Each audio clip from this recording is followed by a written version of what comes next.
भारत का लक्ष्य 2035 तक स्वदेशी अंतरिक्ष स्टेशन और 2040 तक मानव युक्त चंद्र मिशन स्थापित करना। डॉक्टर जितेंद्र सिंह। भारत वैश्विक अंतरिक्ष दौर में नए और महत्वाकांक्षी लक्ष्य तय कर रहा है। लोकसभा में बोलते हुए केंद्रीय विज्ञान एवं प्रौद्योगिकी मंत्री डॉक्टर जितेंद्र सिंह ने सरकार की उस दृष्टि को दोहराया जिसके अंतर्गत वर्ष 2035 तक एक पूर्ण रूप से परिचालित भारतीय अंतरिक्ष स्टेशन स्थापित करने और वर्ष 2040 तक भारतीय अंतरिक्ष यात्रियों को चंद्रमा पर भेजने की योजना है। इन अभियानों को विकसित भारत 2047 की परिकल्पना को साकार करने की दिशा में महत्वपूर्ण वैज्ञानिक उपलब्धियों के रूप में देखा जा रहा है।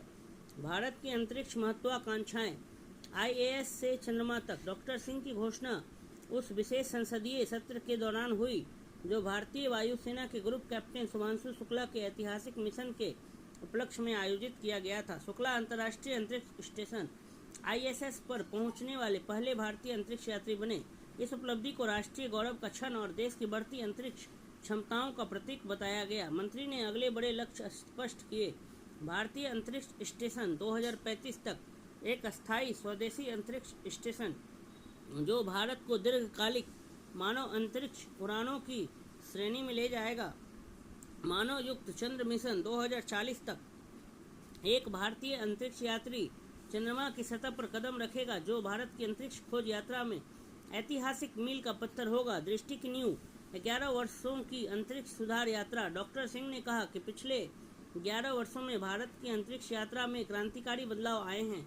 विशेष रूप से प्रधानमंत्री नरेंद्र मोदी के नेतृत्व में उन्होंने कई नीतिगत सुधारों को इस महत्वाकांक्षी दिशा की आधारशिला बताया। मुख्य विकास अंतरिक्ष क्षेत्र में निजी कंपनियों की भागीदारी, इससे नवाचार का एक नया इकोसिस्टम तैयार हुआ है और अनेक स्पेस टेक स्टार्टअप सामने आए हैं। अनुसंधान एवं विकास में वृद्धि। अत्याधुनिक शोध ने इसरो की क्षमताओं को और मजबूत किया और स्वदेशी तकनीकी उपलब्धियों को बढ़ावा दिया। ऑपरेशन सिंदूर। इस ऑपरेशन में उपयोग की गई तकनीकें मोदी सरकार के कार्यकाल में विकसित की गई जिससे अंतरिक्ष तकनीक की वास्तविक जीवन उपयोगिता सिद्ध हुई। सामाजिक आर्थिक प्रभाव।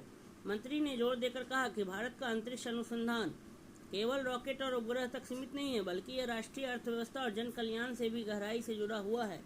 प्रमुख लाभ। कृषि, आपदा प्रबंधन और शहरी नियोजन में उपग्रह डेटा का उपयोग। परिवहन और लॉजिस्टिक्स में नेविगेशन और संचार प्रणाली की भूमिका। आधारभूत ढांचे के विकास और पर्यावरण निगरानी में रिमोट सेंसिंग की सहायता। इन उदाहरणों से स्पष्ट होता है कि अंतरिक्ष तकनीकी जीवन की गुणवत्ता सुधारने और आर्थिक विकास को गति देने में महत्वपूर्ण योगदान दे रही है। तो भारत का लक्ष्य